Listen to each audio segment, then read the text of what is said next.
अक्सर ऐसा लगता है ना कि कुछ लोग पैदाइशी ही जीनियस होते हैं, लेकिन सच तो ये है कि टॉपर्स का असली सीक्रेट उनके पैदाइशी होशियारी नहीं बल्कि उनके पढ़ने का तरीका होता है। तो आज हम उन्हीं 4 दमदार तकनीकों के बारे में बात करेंगे जिन्हें दुनिया के बेस्ट स्टूडेंट्स इस्तेमाल करते हैं ताकि वो जो भी पढ़ें वो हमेशा के लिए याद हो जाए। देखिए, बात ये नहीं कि कितने घंटे पढ़ाई की गई, बात ये है कि उन घंटों का इस्तेमाल कैसे किया गया। ये एक गेम चेंजिंग आइडिया है। मतलब ज्यादा मेहनत नहीं, स्मार्ट मेहनत हमेशा बेहतर नतीजे देती है। ये एक बहुत ही आम परेशानी है।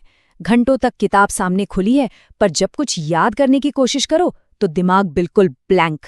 अगर ऐसा होता है तो कमी पढ़ने वाले में नहीं, पढ़ने की टेक्निक में है।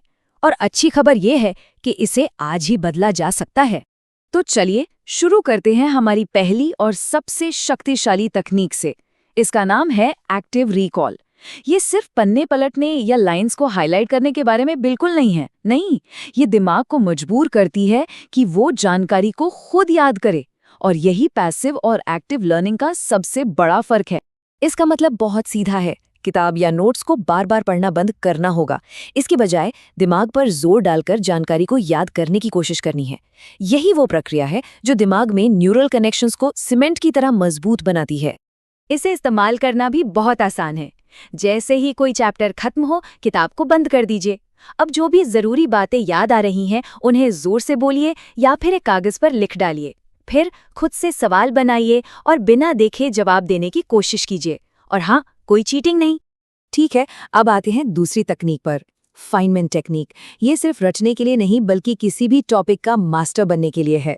इसका नाम महान फिजिसिस्ट रिचर्ड फाइनमैन के नाम पर रखा गया है, जो चीज़ों को आसान बनाने के लिए जाने जाते थे। इसका मूल विचार है सिखाने के लिए सीखना। जब किसी मुश्किल विषय को इस तरह से समझाने की कोशिश की जाती है कि एक छोटा बच्चा भी समझ जाए, तो अपनी समझ की कमियां खुद ब खुद सामने आ जाती हैं। तो ये काम कैसे करती है?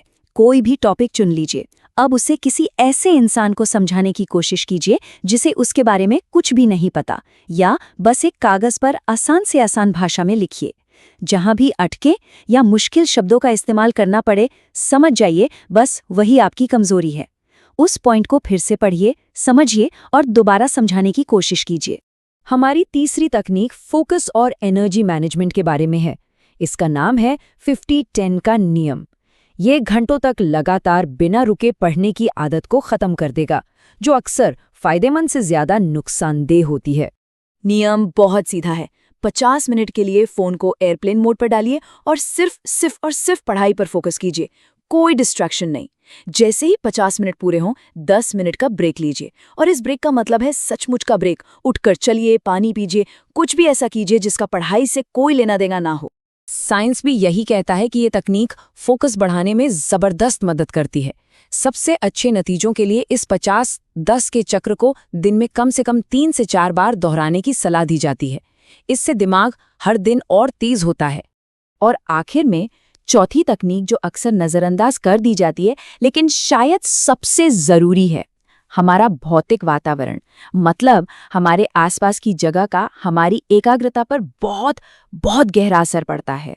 इसके पीछे एक बहुत सीधा सा मनोवैज्ञानिक सिद्धांत है।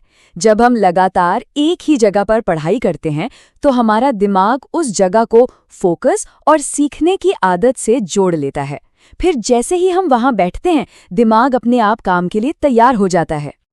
तो एक परफेक्ट स्टडी जोन बनाने के लिए क्या करना है? एक जगह सिर्फ पढ़ाई के लिए फिक्स कर दीजिए। उसे साफ और शांत रखिए। सारे डिस्ट्रैक्शंस, खासकर फोन, उस जगह से बिल्कुल दूर होनी चाहिए। और अगर पूरी शांति में मन नहीं लगता तो व्हाइट नॉइज या हल्का क्लासिकल म्यूजिक भी ट्राई किया जा सकता है। तो अब हमारे पास ये 4 अलग अलग तरीके हैं। इन्हें अलग अलग नहीं बल्कि सीखने के लिए एक शक्तिशाली टूल किट की तरह देखना चाहिए, जिसे अपनी जरूरत के हिसाब से इस्तेमाल किया जा सकता है। चलिए एक आखिरी बार जल्दी से देख लेते हैं। एक्टिव रिकॉल है याद करने के लिए, फाइनमैन तकनीक है गहराई से समझने के लिए, 50-10 का नियम है फोकस के लिए, और सही माहौल है एकाग्रता बनाए रखने के लिए। इन चारों को मिलाकर सीखने की क्षमता को कई गुना बढ़ाया जा सकता है। एक बात हमेशा याद रखनी चाहिए, ये तकनीकें सिर्फ एग्जाम पास करने के शॉर्टकट नहीं है। असली मकसद है किसी भी विषय को इतनी गहराई से समझना कि वो हमेशा के लिए हमारा हो जाए। तो अब सवाल ये है, इन 4 में से कौन सी तकनीक सबसे पहले आजमाई जाए?